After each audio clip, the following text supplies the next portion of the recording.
दोस्तों, आज हम बात करेंगे आपके बिजनेस की। कुछ भी काम आप करते हैं तो उसकी बात इस वीडियो में हम करेंगे कि उस बिजनेस को आप कैसे आगे लेके जाएंगे और कैसे आप उसको बढ़ाएंगे। आप जैसे किन किन स्टेप्स को फॉलो करेंगे। दोस्तों, आप कोई मैन्युफैक्चर है, कोई दुकानदार आप है, फूड स्टॉल आप चलाते हैं, कोई रेस्टोरेंट आप चलाते हैं या कुछ भी काम आप करते हैं दोस्तों, तो आप उसका एक सिस्टम बनाएंगे ना दोस्तों, वो तभी चलेगा। नहीं तो आप अकेले उसको सालों तक करते जाएंगे, वो काम आपका कभी आगे नहीं बढ़ेगा। सपोज करिए कि आप रेस्टोरेंट चलाते हैं और उस रेस्टोरेंट के अंदर क्या है दोस्तों, जैसे सपोज करिए आप एक कारीगर हैं या फिर आपका काफी एक्सपीरियंस हो गया और फिर आपने जैसे रेस्टोरेंट का काम शुरू किया। जब तक उस रेस्टोरेंट की आप प्रॉपर व्यवस्था नहीं करेंगे, किचन की व्यवस्था ठीक से, बैठने की व्यवस्था ठीक से, और आप एक बात मुझे बताइए, यदि आपकी बैठने की व्यवस्था जैसे है उसमें जब तक गर्मी के दिन है पंखा आप नहीं लगाओगे या एसी वगैरह नहीं लगाओगे तो कौन आगे बैठेगा बताओ, वहां पे नहीं बैठेगा दोस्तों कोई। और यदि आप दोस्तों रेस्टोरेंट बिजनेस में है और खुद आप सेफ है, खुद बनाते हैं, एक आपने लड़का पकड़ रखा है बर्तन वर्तन धो देता है और सर्विस करता है, तो दोस्तों मैं गारंटी देता हूं आपका मेन्यू भी नहीं बनेगा जब तक आप खुद करेंगे। लेकिन जैसे ही आप व्यवस्था में आएंगे, आप कारीगर लेके आएंगे, भट्ठी का तंदूर का कारीगर अलग से लेके आएंगे, क्लीनर आप अलग से लेके आएंगे, और फिर उसके बाद जैसे सर्विस वाला अलग से होगा, तो दोस्तों आपका एक सिस्टम क्रिएट होगा। और उसके बाद आप उस सिस्टम को सिर्फ संभालेंगे और उस सिस्टम को संभाल के काम करेंगे तो आपका बिजनेस ग्रो होगा।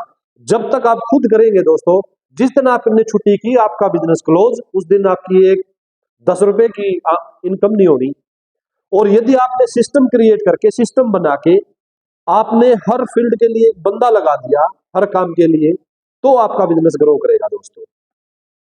कई बार क्या होता है, जैसे कोई हमने सपोज करिए मैन्युफैक्चर है, हम बनाते भी हम खुद हैं, सेल का काम भी हम खुद देखते हैं, मार्केट फील्ड में भी हम खुद जाते हैं, सामान भी हमें ही खरीदना, कच्चा माल बाहर से, सारे काम खुद करते हैं, तो नहीं चलेगा दोस्तों।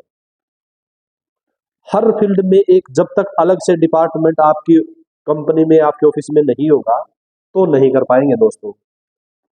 सेल डिपार्टमेंट होता है, अलग अलग चीजें अलग अलग आप जब भी करेंगे तो आप कर पाएंगे दोस्तों। तो आप दोस्तों किसी भी फील्ड में है, कुछ भी काम आप करते हैं तो उसका एक सिस्टम बना के चलिए। आप रेस्टोरेंट का जैसे मैंने आपको एग्जांपल दिया, मैन्युफैक्चर है तो उसका फूड स्टॉल है दोस्तों। जैसे आप क्या करते हैं, जैसे कई बार क्या होता है, आप जैसे फूड स्टॉल पे स्टार्टिंग के दिनों में शुरू करते हैं तो आप खुद वहां पे जैसे सर्विस देते, खुद सारा काम करते हैं, उसको शुरू कर देते हैं। और शुरू करने के बाद जब उसकी ठीक सी कमाई आने लगती है ना, फिर आप वहां पे वर्कर लगाते हैं, और वो वर्कर क्या करता है, कुछ तो अपने जेब में मारता है, शाम को 200-400 का टाका मार जाता है।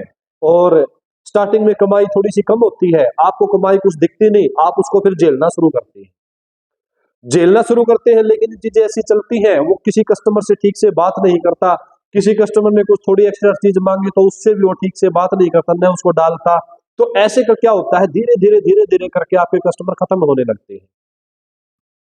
और यदि आप उस चीज को खुद संभालते हैं, उस सिचुएशन में, फूड लाइन में जैसे, या तो आप उसका एक सिस्टम ऐसा क्रिएट करिए कि सब कुछ जैसे ऑटो पायलट पे चीजें चले। अगर यदि ऑटो पायलट पे चीजें नहीं चलती तो फिर आप उसको खुद मॉनिटर करिए, तब वो काम चलेगा दोस्तों। मतलब हर बिजनेस का थोड़ा सा अलग अलग मेथड होता है, अलग अलग चीजें होती हैं।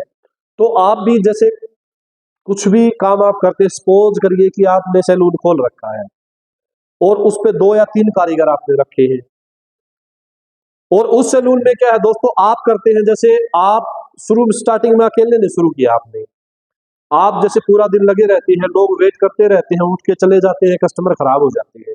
फिर आपने सोचा यार मैं सबका काम नहीं कर पाता, अच्छे कारीगर हायर करता हूँ, 1 या 2 फिर आप कारीगर हायर करते हैं। कारीगर जैसे ही हायर आप करते हैं, आप उसकी जो लगाम होती है आपके बिजनेस उसको ढीला छोड़ देते हैं कारीगरों के भरोसे। फिर वो कारीगर क्या करते हैं, वो कस्टमर से ठीक से बात नहीं करते, और कभी उन्हें टाका मारा, उन्होंने कटिंग से भी या काम करे उन्होंने 20 है और आपको बताए 15, क्योंकि आप उसको मॉनिटर नहीं कर रहे। तो दोस्तों या तो सिस्टम ऐसा बनाइए कि आप अपने बिजनेस वहां पे नहीं है तो आपका बिजनेस ऑटो पायलट पे चले और कोई भी वर्कर जो है वो टाका ना मार पाए। ऑटो पायलट जैसे नाई का काम है, तो आप जैसे कस्टमर को एक कूपन दे सकते हैं या फिर आप उसका कोई भी सिस्टम बना सकते हैं कि आपके पास जब ये कूपन या ये चीज या पर्ची आएगी तो ही आपकी कटिंग सेव बनेगी। तो उसमें चांस बहुत कम हो जाते हैं। तो ऐसे करके दोस्तों आप जैसे अपने बिजनेस को धीरे धीरे ग्रो कर सकते हैं।